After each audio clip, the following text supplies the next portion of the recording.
Okay, kita dapat lihat industri pertanian ni sebenarnya ada sangat luas.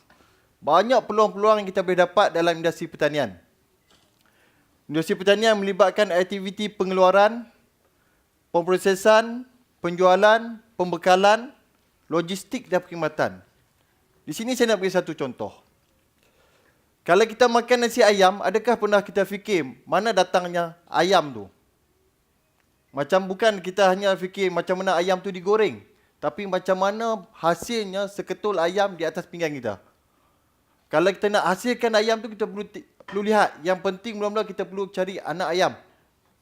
Okey, kita perlu cari makanan ayam di aspek pembekalan. Di aspek pengeluaran, kita perlu sediakan reban ayam, facilities untuk besarkan ayam tu mungkin 8 hingga 10 minggu. Dan bila ayam tu dah besar, kita lihat kita perlu proses di mana ayam itu perlu disembelih sebelum ianya boleh terus dijual kepada pengguna melalui logistik sebelum ianya dapat ke pasaran atau pasar tani, dan akan ayam tersebut barulah akan terus sampai kepada pengguna atau pengusaha restoran.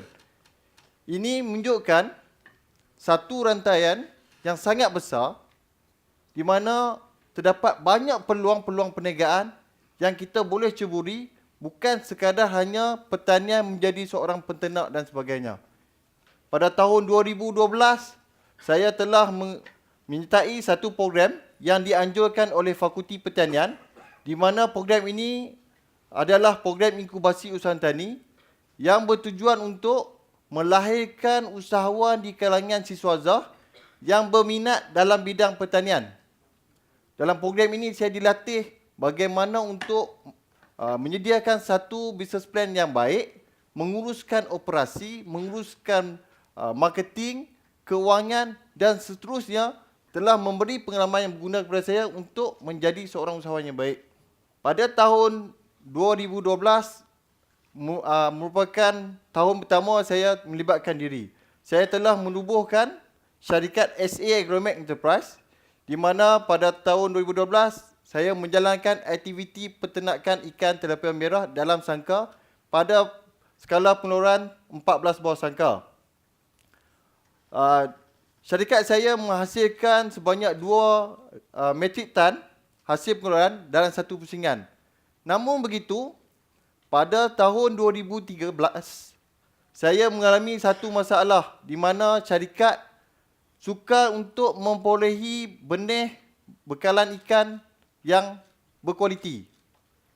Seterusnya ada untuk saya mengubah aktiviti perniagaan daripada aktiviti penternakan kepada aktiviti pembenihan.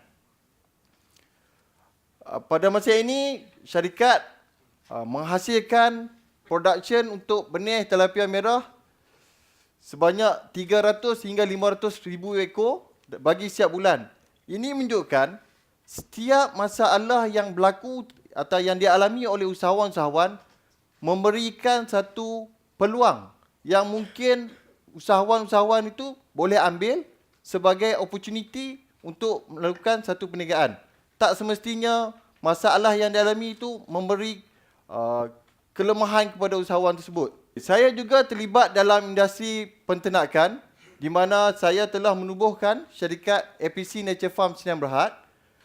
Syarikat ini ditubuhkan bertujuan untuk mengkomersialkan ayam kampung Akar Putra.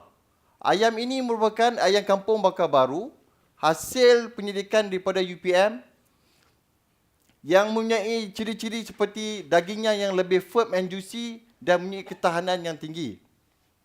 Dan pada masa ini, syarikat dalam proses untuk membina kawasan peternakan ayam kampung secara komersial bertempat di UPM Puchong, Selangor. Sumber daripada Malaysia Journal of Nutrition menunjukkan seorang penduduk di Malaysia mengambil 42 kg daging ayam dalam setahun. Kalau ayam tu seekor, sekilo, 1 tahun seorang makan 42 ekor.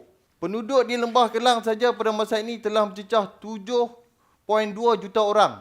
Kalau kita darab dengan 42 kilo, sebanyak 300,000 metrik tan pengeluaran ayam diperlukan dalam setahun. Ini menunjukkan potensi yang ada dalam bidang pertanian ini adalah sangat luas. Dalam bidang pertanian juga telah berlaku globalisasi. Tidak dinafikan, berlaku banyak perubahan. Kita dapat lihat di segi teknologi. Kalau dulu peternak-peternak atau petani-petani buat aktiviti pertanian secara tradisional, sekarang telah berubah. Kalau dulu nak siram pokok, kita perlu bawa air. Atau nak bagi makan ayam, kita perlu manual. Tapi sekarang, semua hanya guna satu jari. On switch, semua dapat. Dengan teknologi sebenarnya telah membantu kita untuk menghasilkan pengeluaran yang lebih berkualiti dan cekap. Kita perlu lihat globalisasi yang berlaku kepada pengguna. Pengguna pada masa ini mementingkan produk yang segar, selamat dan bernilai tinggi. Diorang lebih mementingkan asal-usul produk tersebut. Sebagai contoh, saya seorang penternak ayam. Orang ramai akan tanya saya, pembeli akan tanya saya. Kalau dia nak beli ayam saya, dia tanya saya, ayam belah di mana? Bagi makan apa? Kaedah penternakan? Ini menunjukkan pengguna pada masa ini mempunyai kesedaran yang tinggi dari aspek keselamatan makanan. Kalau dulu kita keluarkan satu produk, kita produce banyak-banyak, kita jual di pasaran. Tapi pada zaman sekarang telah berubah, di mana pengeluaran yang kita hasilkan adalah mengikut permintaan di pasaran. Pertanian adalah satu industri yang menguntungkan. Saya selalu lihat dan bandingkan kenapa produk-produk yang diimport daripada luar negara harganya lebih tinggi berbanding dengan produk di tempatan. Sebagai contoh, kita lihat rock melon. Saya tengok di pasaraya-pasaraya, rock melon yang diimport harganya mencecah sebiji RM20 hingga ke RM40. Berbanding dengan buah tempatan RM7. Kenapa benda ini boleh berlaku? Jadi saya bandingkan, adakah ianya silap di segi kaedah pengeluaran atau kualiti buah tersebut?